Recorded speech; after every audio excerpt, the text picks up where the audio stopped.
Hi, this is going to be the second function about, no, this is going to be the second tutorial about functions in Python.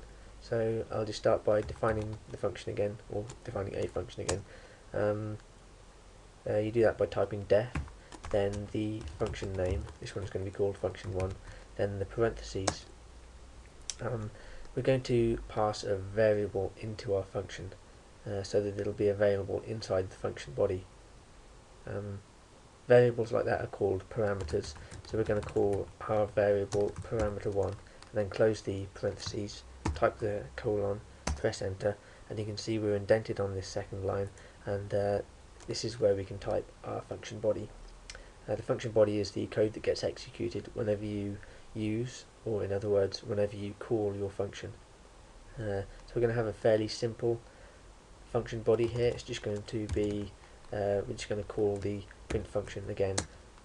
We'll just call the print function from within our own function body, and we're going to pass parameter 1 onto the print function.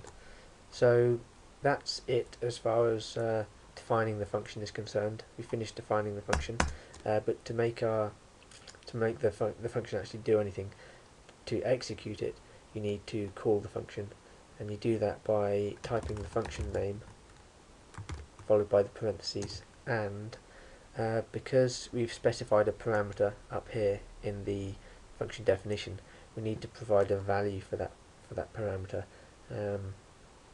We do that by just typing the value inside the parentheses in our function call. So we'll provide value, it's going to be a string, and it'll just be hello. Then you close the parentheses to finish your function call. So now I'll just execute the script to see what that does. I guess we're expecting this hello string to be assigned to parameter 1, then it'll be passed into the function body, and so ultimately the string hello is going to be sent to the print function. So we'll see the text hello appear down here in the Blender console. So I'll press Alt P, and sure enough the text hello appears down here. If you want to pass more than one variable or value into your function, you can do that by coming up to your function definition, and inside the parentheses just typing more parameters. You need to separate the parameters using using commas here. So I'll just type the name of a second parameter, parameter 2. Now we're not using it inside the function body yet, but before we do that, let's go ahead and fix something that's now wrong with our function call. Because we're specifying two parameters here, we need to provide two values whenever we call our function. So you do that by typing a comma and then providing a second value. So I'll just type the string value world there. So now when we call this function here, this string value will get assigned to parameter 1, and this string value here will get assigned to parameter 2. So let's go ahead and you do something that uses the second parameter. Inside our function body here, we can do pretty much anything that we can do outside of the function body, including declaring new variables. So let's make a new variable here. It's going to be called new string. I'm going to set it equal to parameter 1, and then this is something you haven't seen before, parameter 1 plus parameter 2.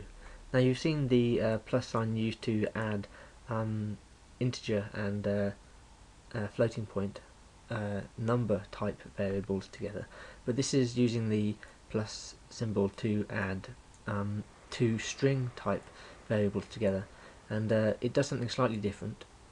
What it does is it joins the two strings together one after the other. So now this section here that's highlighted will evaluate to the joining together of parameter 1 and parameter 2, and then that will get assigned to the new variable called new string. At the moment we're not using new string after this, we're just still passing parameter 1 to the print function. So let's change that so that we actually use the new string variable, and then we'll be able to see what the new string variable holds when we execute our function. So let's go ahead and do that. Alt P to execute the function, and I seem to have made an error here. Ah dear, yes, there's a spelling mistake. Instead of spelling parameter 1 here, I've spelt it parameter. So that's the kind of thing that you've got to look out for. But I'll just go ahead and fix that there, parameter 1. Now when I execute the script, it should work. Alt P to execute, and down at the bottom here, you can see the output of our function is the output of our script is hello world. That's because this was passed to this. Well, these two values were passed respectively to these two values, then they were added together, so you got hello world in new string. A new string was printed here, so but you can see that there weren't any spaces in either of these strings, so hello world, when it got printed, the two words will run together without a space in between.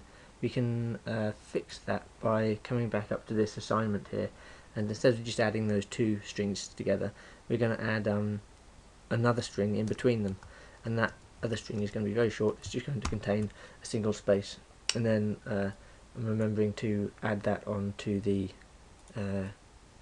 the whole, so that this is added to this, and then the result of that is added to this. So, and that's called string concatenation, when you join strings together using the plus symbol.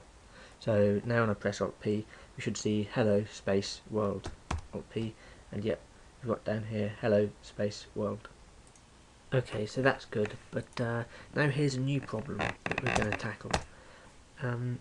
Imagine that we decided this new string variable was so useful that we wanted to use it later on in our script. The problem is that because the new string variable is created inside the function body here, it's not available outside of the function. That's actually a good thing almost all the time, because you may create many variables inside your function definition and you don't want them to clutter up your script. So they're all created inside the function, and then when the function finishes here, Python cleans up and clears up all of your variables and anything else that you made inside the function, which is good. But we've decided that this is useful and we want to keep it, and we want to be able to access it outside the script, outside of the function. So now I'm going to show you how to do that. To begin with, I'm just going to clear up this print function because we won't need it anymore. To get a value back out of a function, all you have to do is type return, and then followed by the value that you want to return. In this case, we want to return the value held in new string, so I'll type return and then new string. That's it. Now when we call our function, like here, this section of code, the function call, will evaluate to the value that we've returned. So in this case, the function call will evaluate to the value of new string. So this bit of code here equals the new string, which was hello space world. Now at the moment it's not captured in anything, but you can capture that value by assigning it to a variable.